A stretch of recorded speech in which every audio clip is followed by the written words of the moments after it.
No, it's about 2 years of electioneering at Hickshaw, massive TV spending. I still see the hate on black people's faces. I still see the silence of hate.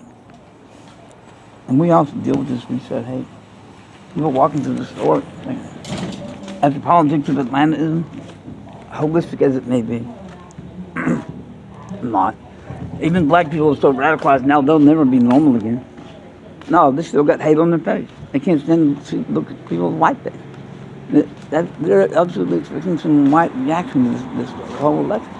You do it to yourself.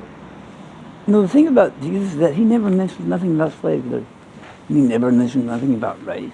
And he never mentioned anything about sex. But y'all build your whole lives around racism, sexism, do-nothingism, heroism, theology. But you know, Jesus is so silent on that whole thing. He says nothing about black people. He says nothing about Hispanics. He says nothing about race.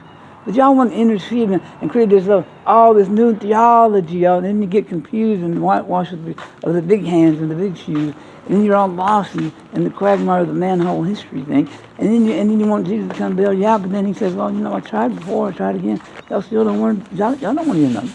You don't hear nothing about freedom ideology. You just want to hear about slavery. You want to hear about politics. You want to hear about greed. And you want to go to work for minimum wage, and you don't know you're a slave. You don't know you're slaves to money. And that's the problem with capitalism, is that we don't know that we are slaves. To this day, we are slaves. If you go to work, if you punch a time clock, you are a slave. You see, this whole argument about slavery is ridiculous, because you just look at it in hindsight. But you don't see the modern form of lots of love slavery, you see. So the whole argument about racism falls apart on that very issue, because we're all still slaves, not just the precious artifacts of the past, from the Civil War. You're slaves today. Try going 1 year without money. Just walk away from money 1 year, and you will find, you will realize that how enslaved we are by cash, by money. We never have enough. People never have enough money.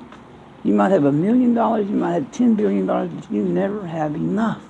I promise you. That's what you start to notice. You might have 50 cents, not enough. You might have $20, not enough. You might have $100 million, not enough. See, that's how it works. That's how capitalism works. You never have enough, no matter what you do, because you always have ambition. You want to borrow some more money. You want to get a bigger penthouse. You want to get a newer car or a new life or some new girlfriends or some more sex machines to help you out, get over the hump. And then by the time you're 60, you realize, whoa, hey man, look, I'm looking in the graveyard right ahead, and you can't stop it because you're going to the graveyard just like your granddad did, like your grandma did. And then here you go again, the next generation. They don't know a damn thing about the whole thing either. They don't know a damn thing either. You got to start over again.